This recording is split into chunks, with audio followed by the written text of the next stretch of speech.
مرحبا بكم في القناة ديالي. الاسم ديالي هو مريم اللي كيشوف القناة ديالي أول مرة. اليوم جيت لكم بواحد الوصفة اللي هي كما قلت لكم مسبقا أنني من المحبين ديال الشوكولاتة السوداء بجميع الأنواع ديالها.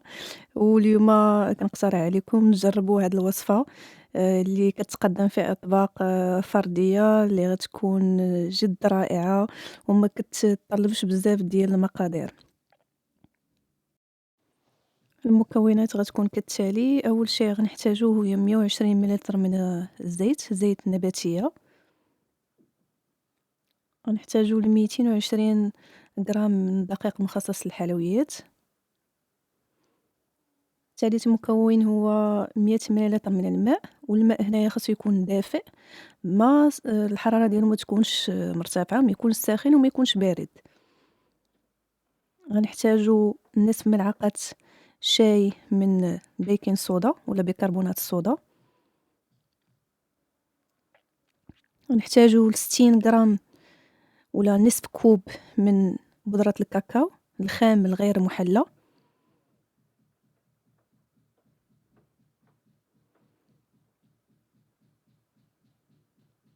والنجم ديال الوصفة هو 6 ديال البيضات بحرارة الغرفة من الأفضل. وغنحتاجو 250 غرام من السكر. غتكون معهم أيضا 2 أكياس خميرة الحلويات ما يعادل 16 غرام من خميرة الحلويات. غناخدو إناء اللي غنقومو به في تحضير الخليط. أول شيء غنقومو بالإضافة ديالو هو 6 ديال البيضات. هنا ما كتحتاجش هاد الكيك أننا نفرقو صفار البيض عن بياض البيض.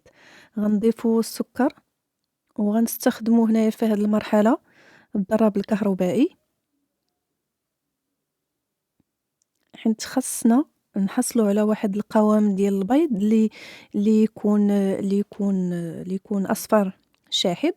يعني نحاولو أننا نضاعفو الكمية ديال البيض ل3 مرات. من بعد ما كيتضاعف لينا الحجم ديال البيض ديالنا، أول شيء كنقوم بالإضافة ديالو للبيض هو 100 ملل من الماء الدافئ.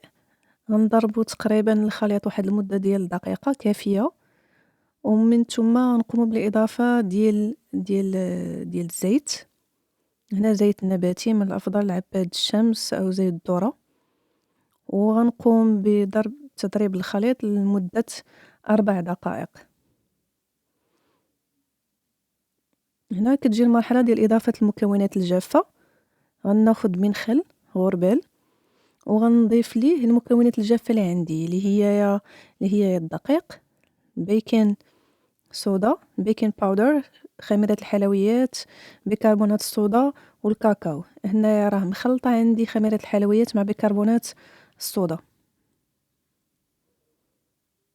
نقوم بالنخل ديالهم كقاعدة أساسية، وشرت لها مسبقا جميع أنواع الكيك كتطلب مننا أننا نخلط المكونات الجافة من الأحسن مرة أو مرتين ولا حتى 3 مرات في أنواع معينة للكيك. نحاولوا أننا نخلطوا الخليط من الأسفل للأعلى باش نحافظوا على هذاك الهوائية اللي دخلناها للخليط من قمنا بالتضريب ديالو بالمضرب الكهربائي.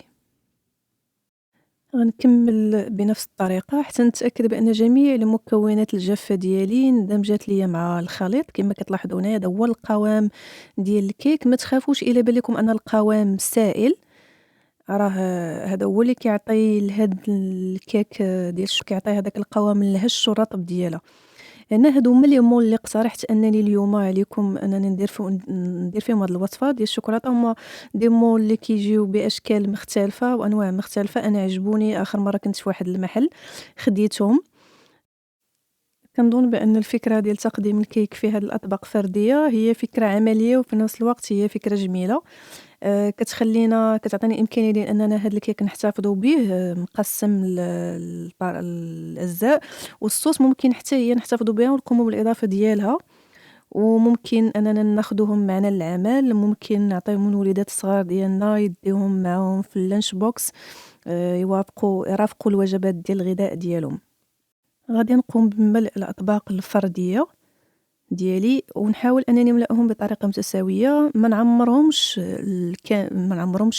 تمامًا. نخلي المكان اللي غنحط فيه صوص الشوكولاتة من بعد، ومني كنساليهم كندخلهم للفرن رف وسط على 180 درجة حرارية لمدة تقريبا ديال 20 دقيقة تكون كافية. هنا غادي ندوز لمرحلة إعداد صوص الشوكولاتة اللي غنحتاج فيها 100 غرام من بودرة الكاكاو الخام الغير محلى. تاني مكون هو 200 غرام من السكر. تالت مكون غيكون هو دقيق النشا، غنحتاجو منه 60 غرام، ممكن تعوضوه بدقيق متعدد الاستخدامات نفس الكمية. 60 غرام من الزبدة. غنحتاجو أيضا ملعقة شاي من الفانيلا، مستخلص الفانيلا. آخر مكون غيكون عندي هو 200 مليلتر من الحليب، ممكن تعوضوها ب 3 كؤوس من الماء، وتضيفوا عليهم كأس من بودرة الحليب. غنقوموا بأول شيء بخلط المكونات. غنضيفوا الحليب للإناء اللي حنايا غنحضروا فيه صوص الشوكولاتة. غنقوم بالإضافة ديال السكر، دقيق النشا، والكاكاو. غناخدو مضرب يدوي وغنحاولوا ما أمكن أننا نخلطوا العناصر كاملة. هي أحسن أن النشا نضيفوها في هذه المرحلة، حيت إلا خلينا النشا المرحلة الأخرى غيتكون لنا واحد الحبوبات اللي غيكون صعيب أننا نحيدهم من الخليط. غنضطروا أننا ندوزو الخليط في مصفاة باش نحيدو ديك الحبوبات اللي غتتكتل لينا أثناء إعداد صوص الشوكولاتة. غادي نقوم بإضافة بودرة الكاكاو للحليب. غناخدو مضرب يدوي وغنحاولوا اننا نمزجوا العناصر جيدا حتى نتاكدوا بان ما بقاتش عندنا الحبيبات ديال السكر في الاناء اللي غنقوموا بتحضير فيه صوص الشوكولاته.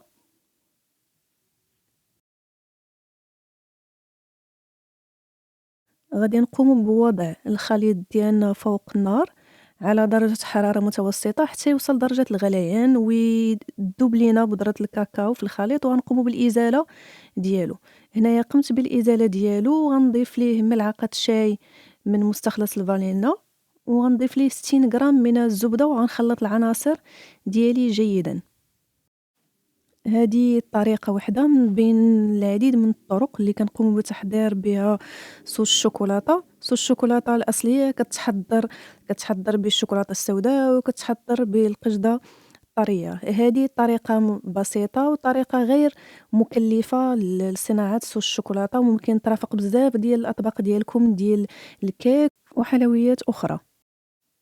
مزجوا العناصر ديالنا جيدا، نتأكدوا من أن جميع العناصر تمازجات ما بيناتها. غناخدو بلاستيك غذائي غنغطيو به السطح ديال صوص الشوكولاته باش ما تكولش لينا واحد القشره، وغنخليو الخليط ديال صوص الشوكولاته يبرد تماما قبل ما نضيفوه على لي كيك. هنا كما كتلاحظوا لي كيك من بعد ما خرجتهم من الفرن كيجيو بنان، ممكن ناكلوهم غير بهذه الطريقه. نحضرهم في طبق عائلي ونقوموا بالاكل ديالها ويكون التوبين ديالها بشكل بسيط. غنخرجوا هنا كما كتشوفوا خرجت الاناء اللي قمت بالاعداد ديال صوص الشوكولاته فيه. غنخلط العناصر ديالنا جيدا، وغنستخدم ملعقه ونهز بها الخليط ديالي ونفرقه بطريقه متساويه في الأطباق الفردية اللي طيبت فيها لي كيك.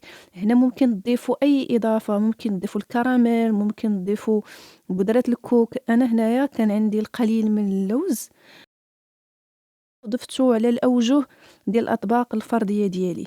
كما كتشوفوا غنقوم بنفس العملية لجميع الأطباق الفردية ديالي. الكيك هنايا عطاتني 8 ديال الأطباق فردية بحجم متوسط، وعطاتني 2 ديال الأطباق فردية بحجم صغير اللي هما هادو كتلاحظوهم. شوفوا الجمال ديالهم والمنظر ديالهم كيجي مشهي بزاف.